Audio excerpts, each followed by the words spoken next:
Hey, thanks for coming out and watching another Java with John episode. Very much appreciated.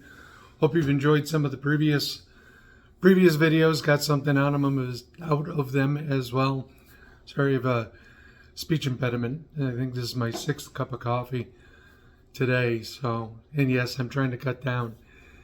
That's what happens when you're an army of one. Sometimes, like I am, throughout the day. The cat doesn't count. His royal furriness does what he wants to do. And there's just a lot of times where I'll end up working with clients or part of a committee or board of directors for a nonprofit group. And of course, my one of my favorite pastimes, playing video games online, play with teams. That's what it all comes down to. And if you've read any of my articles, seen any of my blogs, participated in any event where I've given presentations, you've heard me say repeatedly, humans build communities. That's what we're good for. Partnerships, teams, tribes, neighborhoods, cities, on it goes. So then, that's the way it's been since our ancestors got together and started living in caves. So one of the things that I'd like to remind people of is the best way to build and manage teams. So, and the first thing it's going to do is it's going to start with you or whoever the leadership is, whether it's the CEO, executive director, manager, or even the team lead. It's going to start with the leadership.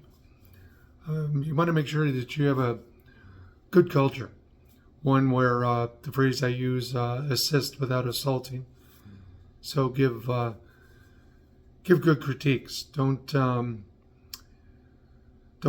engage in personal attacks. Keep the environment open, honest dialogue. Because we're all there to get something done, to reach a goal, finish a project, whatever it might be.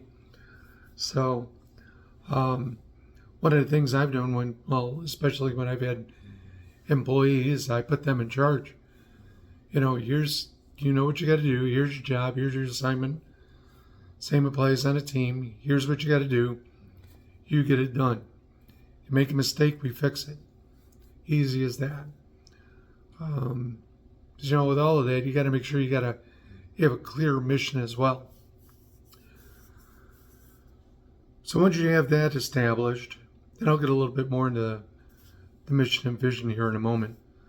I had hinted at it just a moment ago about everybody's got to know what their duties and responsibilities are as well. Who's in charge of doing what? Put their strengths in where they need to be. If you need a juggler on your team, I am not the guy. If you need somebody to run a 4-minute mile, I am not the guy. If you need somebody to give you lots of sarcasm, hey, I'm right at the top. Because, that's always good. Make sure that everybody's aware of it, the objectives and what needs to be done, the expectations. Excuse me. So, and then make sure that the goals of our project are realistic. Now, I know you've probably heard the SMART goal setting maxim criteria: specific, measurable, achievable, relevant, time-bound. Hey, I remembered. So, do that when you're setting up your goals for your project as well.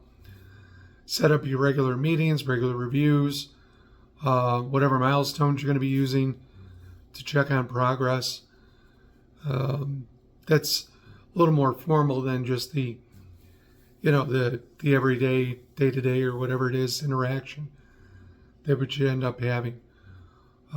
If you know what's going on, especially not just you as a team member, but as a team lead or a manager, boss, whatever, you can manage what you can monitor. So even if you're doing it for yourself, keep track of what you're doing. If you're the team lead, you obviously got to know what you're doing as well as what everybody else is doing, so you can give quality, relevant reports to whoever might need them. Make sure that everybody has the resources to win.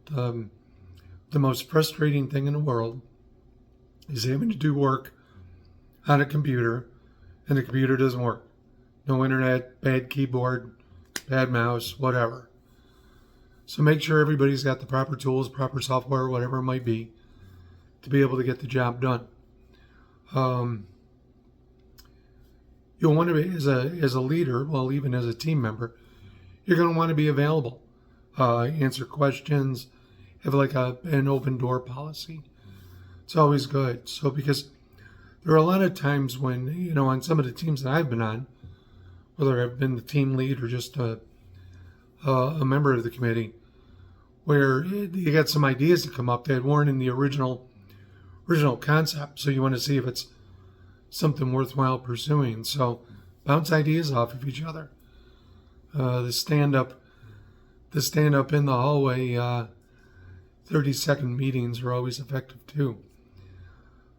Whenever you do talk about what's going on, if you get an idea that's better, make that suggestion, but always make sure that you're being constructive.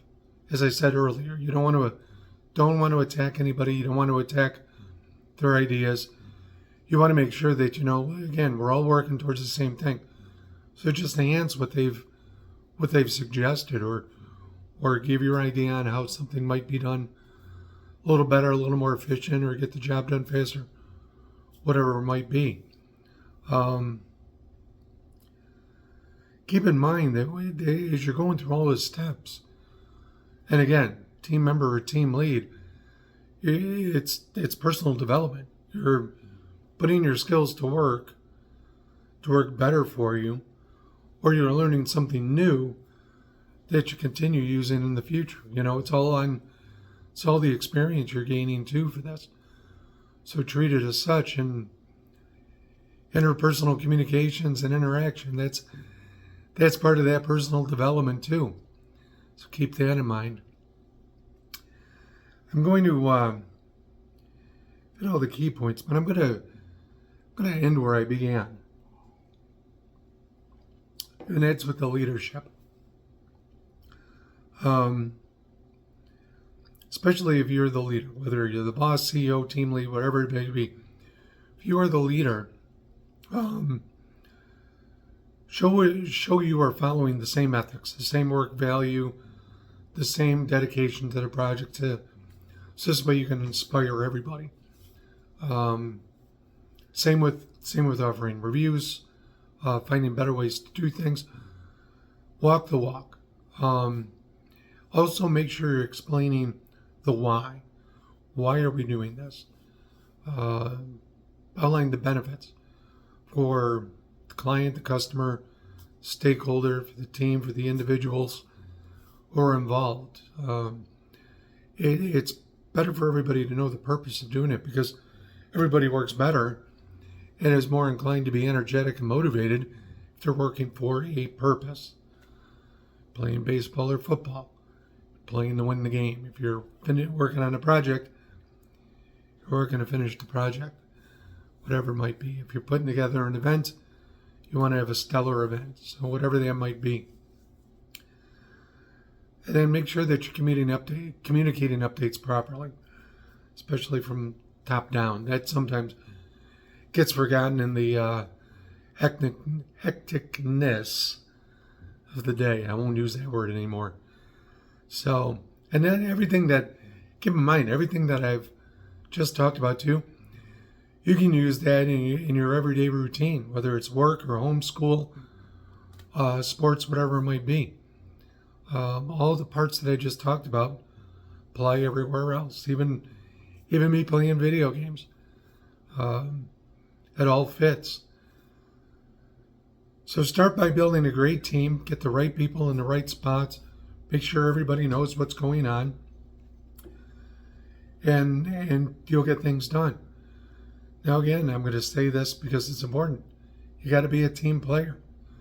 Worst teams I've ever been on were in high school, class projects, where there's always one who's too smart, one who's barely struggling but trying, one who doesn't care, and the other's just floating around doing whatever they can to help out. So do what you can, but don't be that one person that's just not contributing, not being anything. Be a team player. The analogy I use all the time is baseball. If you're playing a position on defense, second base, outfield, whatever it might be, you have a job to do. Once your job is done, you go help somebody else. Batter swings, the ball goes over to second base, the outfielder, not going to reach him, it runs up and backs up the second baseman. Catcher, stray ball, gets out of his glove, the pitcher runs to home plate to cover home plate. Do your job, help everybody else. So be a team player. So, appreciate you watching. Hope you found this helpful, useful, interesting. I'm going to do the thing I said I would never do. Subscribe if you can. Share this with anybody that you know who could use the information. And again, very much appreciate you taking time to watch. So, finished up my last cup of coffee for the day. And hope you have a great day, great week, and a great year.